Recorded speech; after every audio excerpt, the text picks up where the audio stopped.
Okay. Just look at me and say, my name's Cole, and I'm going to tell you all about the A320 or something.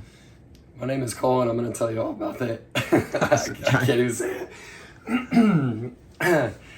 My name is Cole, and I'm going to tell you all about the A320. I need some water, bro. Get another one.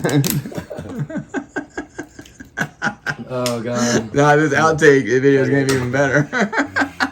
All right, ready? Yeah. Play cool. My name is Cole, and I'm going to tell you all about the A320.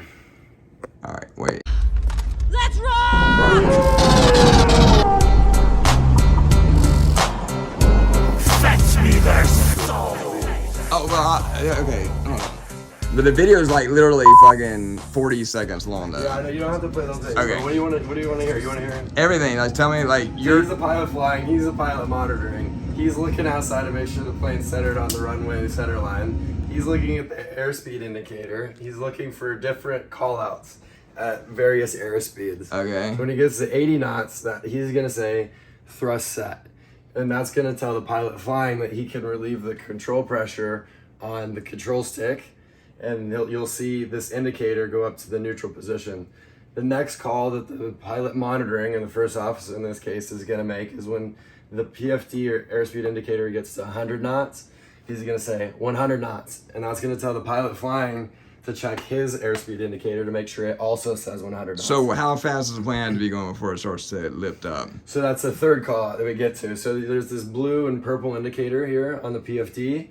That first one is V1, and that's gonna tell the captain or the pilot flying in this case, which in most cases will be the captain as it pertains to V1. That's gonna tell him we have to take off now regardless of what happens. If we lose an engine, we're at V1, let go of the thrust levers, we're taking off and dealing with the issue in the air. Why? Because you can't stop on the Because runway? we don't have enough space Gotcha. to stop on the runway. Okay. So we're still gonna take off, and if we lose an engine, we'll just deal with it in the air, we'll come back. Right? And then the V2 speed is that purple indication there. And that's gonna be the safe rotation speed. So that they're not far apart. It's almost immediately after V1, and then when he gets to V2, I'll say rotate, or the pilot monitoring will say rotate.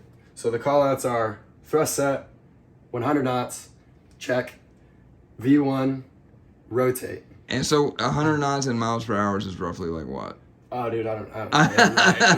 How fast do these planes go? Let me go? make a guess. Let's say 85 miles. So how fast once you're in the Maybe air, and what's the altitude that these things go to, and what's the like top speed? So each aircraft is rated to a certain altitude. The Airbus A320 can go.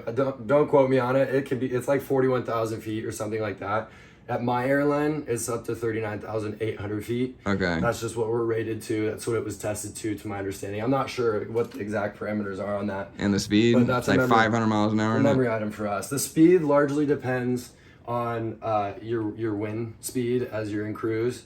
So, because a lot of people think, like, how fast are you going in miles per hour? Well, we can cruise in knots and in what's called a Mach speed. This is a whole lesson, dude. I want it. Tell me the whole thing. This goes into a whole nother thing, but basically once you get to a certain altitude, temperature and density pressure changes, and what also changes is the speed of sound. So we transition into, at a certain altitude based on various parameters, into Mach speed.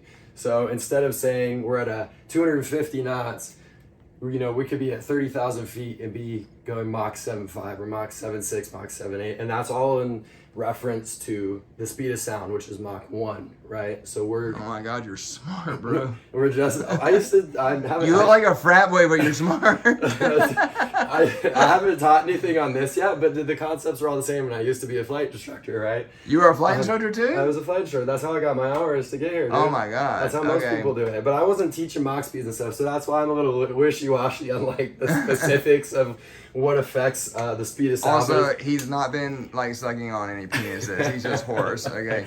So wait, can you said you wouldn't say anything about that. Okay. No, but like, all right, I don't want to interrupt you and get you off, but I'm very curious. Like, even I know you got all those gauges above you, but what do all those knobs just right there do? These knobs right here. Yeah. So this is what's called the FCUs, the flight control unit. This is actually, everybody asks, what are you doing in cruise? The plane flies itself. Yes, we put it on autopilot, which are these two buttons right here. is autopilot 1, autopilot 2. So depending on who's flying, in this case, the captain's flying. So when he gets up to the altitude in which he wants to select autopilot on, he would select autopilot 1. And that would be the flight control system that would control the aircraft in that case, right? But in any given flight, when why we is cruise, that button green? hold on. In any given flight, this is where we're controlling speed, heading, our altitude, and our Okay, I our see climb the control. altitude. I don't Right. see speed though. That's this guy right here. So this is the speed knob, the heading knob, altitude knob. These are autopilots, right? You were asking about this. This is a constraint. So what these do, these are all indications that are displayed on the ND right here. The Indy? The ND. MD. What does that ND, stand for? November Delta. Oh, ND. Navigation display or navigational display. Okay. So it's just navigation data. This is attitude information. It's got our speed, our altitude, our heading, right? What the attitude of the aircraft is. It's called a PFD or primary flight display. This is the navigation display. This has our route information. So fuck you, dude. Oh, wait. I was in the middle of my lesson. Hold on. We're gonna get IT it. technical We're gonna get it. Wait. Here we go. Wait. Okay. So this is our GPS essentially. So what these do is it displays different information on the ND. So he's got it on the constraint button, which Does what? which is going to show constraints that are on our stars, our approaches, our SIDS when we're navigating on an instrument lost approach with that. procedure. Okay. So stars are approach procedures into an airport. Okay. SIDS are departure procedures out of an airport. Okay. And approaches. How the fuck do you remember all this shit, It's bro? just years of practice, dude. It's just Okay. That's what we learned. What does this lever do? This is the gear extension lever. For the landing gear. Landing gear, exactly. Okay. So once we take off like these guys are gonna do, right? They say V1, rotate. Once we start seeing a positive climb and a positive rate of, you see a positive rate of climb on the VSI, whatever this is called. I'm drawing a blank. Whatever the fuck that thing's called, yeah. Whatever the fuck this thing is called. Yeah. That can't go online, by the way. I'm never going to get another job. The altimeter and the vertical speed indicator, it just indicates whether you're in a climb or a descent. So once you see a positive rate of climb, the pilot flying will say positive rate. The pilot monitoring will say positive rate. The pilot flying will say gear up. So everything's triggers when we're in the airlines. We follow procedure to the T every single time. We never do it any differently from any other flight, barring any extenuating circumstances if we have an emergency, right? So what I'm seeing though is it looks like pretty much except for the middle, you guys both have a set of the same shit. Yeah. Honestly, that's how we kind of do it, right? It's like right in the center, but yeah. the only thing the difference is the two display things in the middle. This is different. Yeah. Right here. Let me not take out your TV. This is different. No, it's fine. This is the same, right? This is my side. This is his side. Okay. It's the same for the most part. Right? What about on top of your? Is it the same split? Up here is going to be one giant panel, but it's not split into two different. And panels what? Just for give me us. an idea of some of the stuff that's up there. That's Like, all our systems-based control stuff, right? like So what? Do y'all you turn got- on the Wi-Fi? Let me ask you this: why the fuck am I supposed to put my phone on airplane mode? So, Come on, nobody does it, so it doesn't fuck with the flight. I can neither confirm nor deny that. It's still a federal aviation regulation, so we're supposed to do it. But why? What does it do? Because that's going into the science mumbo jumbo that I won't be able to explain to you. But the bottom line up front is that the signals somehow from telephones, if strong enough, can interfere with those instruments. I don't think it's of got to the be real aircraft. because nobody I know does that shit. I've so. never seen it. I think it's more back in the olden days when When they had systems like were a flip little- phones and shit. Yeah, when things were a little bit more rudimentary. But Do y'all cut the Wi-Fi on? Because sometimes I get on planes like the Wi-Fi is not working, and then once we get in the air, it's working. Do y'all flip a switch? Yeah, we have a switch in the back. Do you really, or If you- I'm sitting right here, the switch is back here. I'll be like, "Hey, Cap, you want to see something funny?" I'm gonna turn the Are you Wi-Fi being serious? switch. I mean, the switch is yes. it Oh, is y'all here. do have a switch we do for have it. a Wi-Fi switch. Oh, okay, But okay. We don't mess with each other. People get upset about it, and then we start getting calls. Hey, Cap, the flight attendants will tell us that you guys are complaining about no Wi-Fi. I certainly do Like, too. oh, I'll be that's hitting my accurate. flight attendant button and saying like, "I need my Wi-Fi, I please." paid for that. Yeah, exactly. Understandably so, honestly. But yeah, we'll just reset it if we need to. But you were asking about this panel up here. Yeah. It's all system stuff. So like our electrical system, right? Our fuel system. So you can dump fuel if you need to. We actually don't have a way to dump fuel. Really? Not in the A320. I don't know. So in the movies, that shit's I fake. don't know, Boeing. That might be aircraft specific. I've only ever flown Airbus A320s. So I'm telling you, we don't have a way to dump fuel. That sucks. Yeah, so if we have too much fuel and we need to land, You just burn it. Just buzz Oh around my until- god. Until we can. And that fuel's probably like $20 a gallon. It's super expensive. But what you can do is you can transfer fuel from one tank to another. But not dump it. That's crazy. Yeah, What if you know you're gonna crash and you got full tanks? So that's where you gotta make the PIC decision, right? Like What is PIC? Let's say somebody's having a heart attack. Yeah. And we gotta get them on the ground or they're gonna die. The captain could make the decision to, well, let's land the plane, even though it's rated to, land at a lesser weight. These planes can take a lot. The landing gears are super strong. Has that ever happened to you? Where there's a health emergency? No. What's the weirdest situation that ever happened to you? Honestly, the craziest, most abrupt situation that I've ever had was somebody vaping in the lavatory. They don't understand when they go in there and they vape. I do that. There's an alarm that goes, dude, it's loud as fuck too. It's a CRC. So y'all know?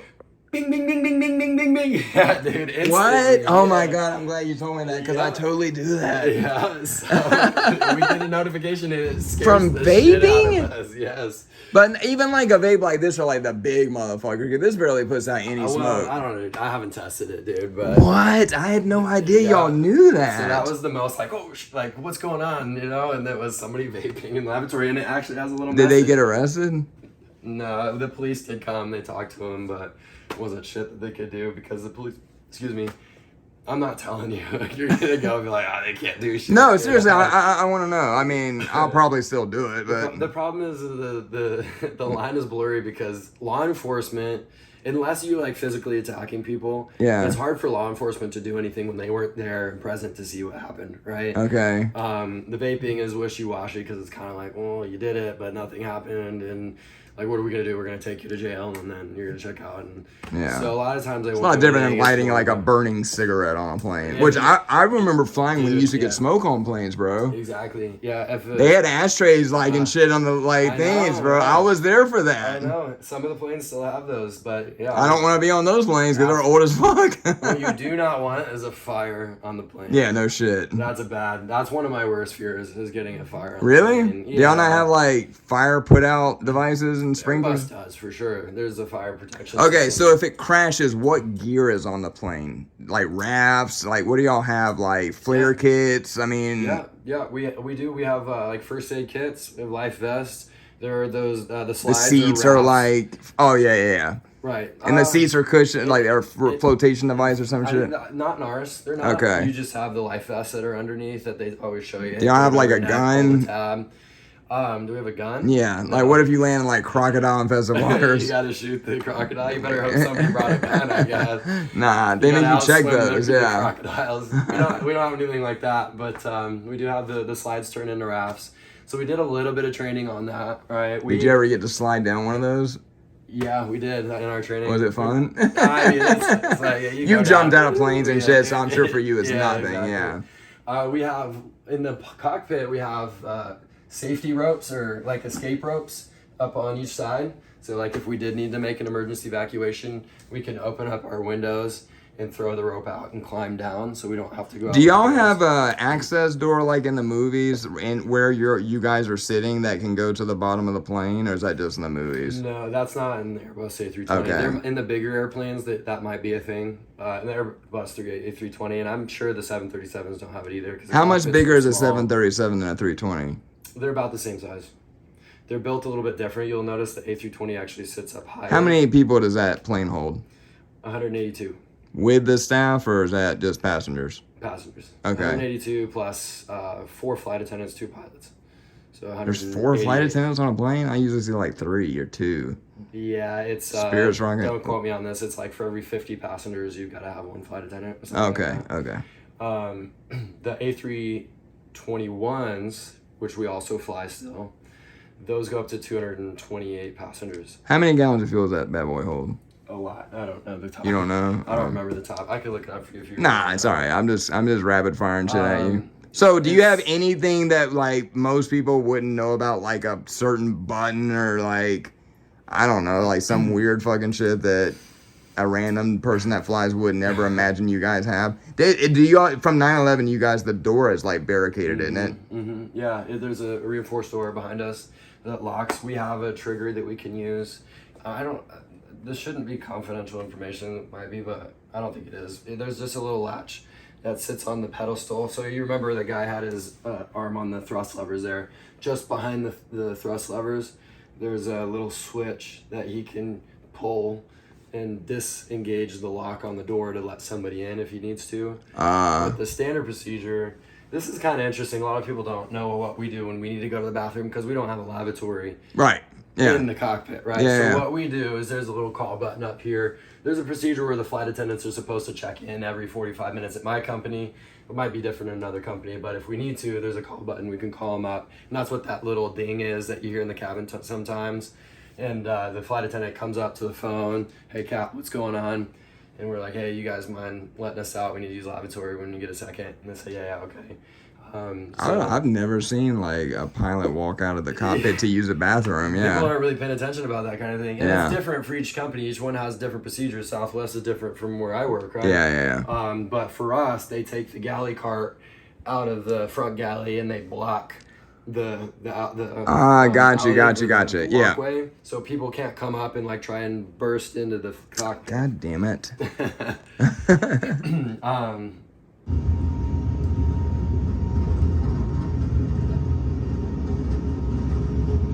I was seeing if we could. Oh, there's some of the gauges right there. Yeah. You could pull up a different video or something too with different displays. Okay, let me see.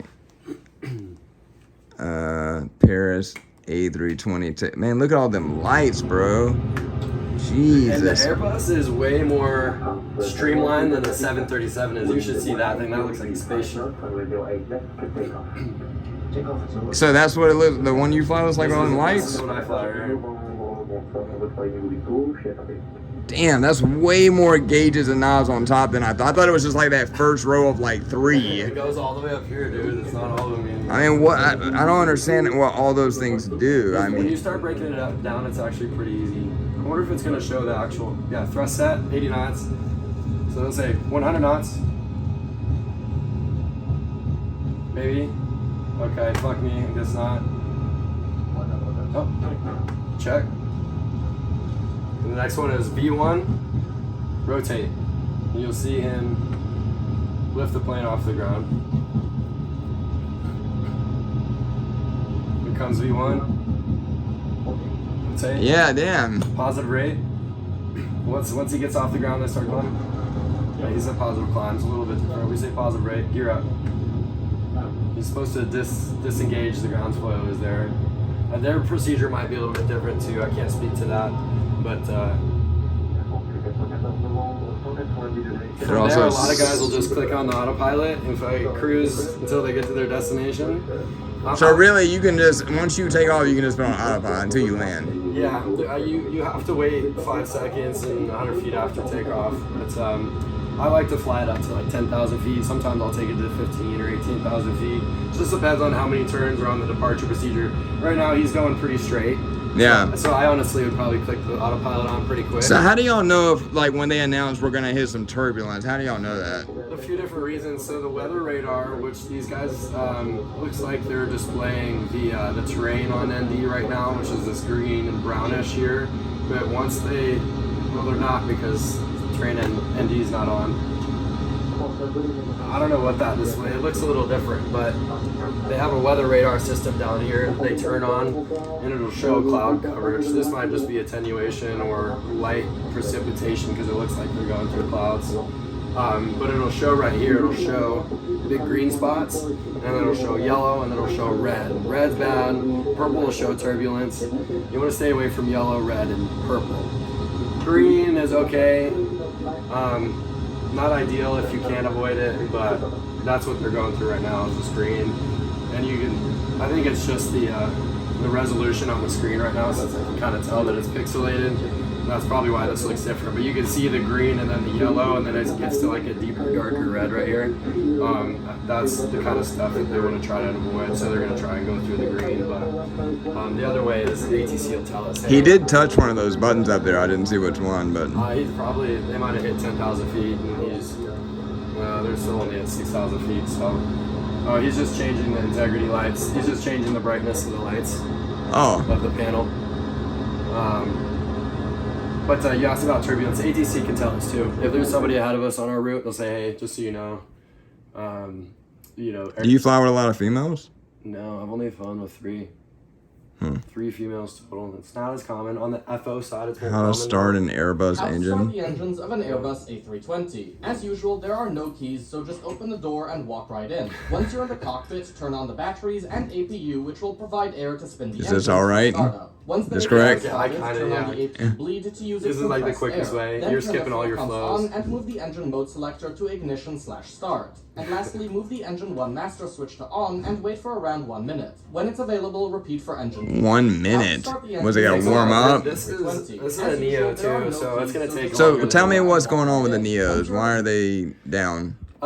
So to my understanding, the issue with the Neos, these are beautiful engines, by the way. They're super powerful. They're Who makes them? they're significantly- Rolls Royce? Pratt and Whitney. Who? Pratt and Whitney. Pratt and I've never heard of them. That's all I know. That's all I can give you. Okay. Do you know who IA and E is? IA and E. IAE? No. IAE. That's the other one. It's International Aero something engines or something like that. That's who makes the CEOs. Those are the traditional engines. Pratt and Whitney makes these engines. So basically what happened is apparently the metal inside, it can't withstand the temperature, or when it gets to high temperatures, it like flexes inappropriately, and it can cause like the metal to crack, to my understanding, and it's not safe for the engine. So they had to go back, recall them all, and take a look at them. Damn. So we lost a bunch of planes. So we've got planes sitting on the ground that aren't making money, but we're paying the rent. Yeah. So that's a big issue with our company right now. But everybody's dealing with that with the Neos. But they're cool engines. They've got the bypass, and then they allow for more airflow, and they're just more powerful. This girl got 11 million views just landing. Mexico. How do you know it's Mexico? Because it said MEX. Oh, I was like, well, how do you know that? 05, right? She's kind of hot too. What's that thing in her hand? The This like is that the control joystick. stick. That's how we fly the plane. Oh. So she'll make. Do y'all have pedals too? We do have rotor pedals. She'll make small inputs on that. Do you have an iPad in there too? Yes, yeah, I have one. She's Yeah. got one. What do you They're use it company for? issued. It's just navigation data. It's got our charts on it for through Jet Pro. So we use the SID charts, star charts, approach charts, airport information. Is that napkins down there? What is that? Yeah, it might be. Oh, okay. Y'all have like a napkin dispenser in there? Yeah, well, no, we don't. But the flight attendants sometimes will write their names on it to give it to us. Or if we're just eating food, because we got a tray table we can pull out right here, throw some food on and eat while we're in cruise. But right now she's, it looks like she's still on autopilot. I can't really see with the lights right here. They don't look nearly as nice like during the day, but all those lights make it look really, Fancy, right? yeah. Yeah, it's not as sexy.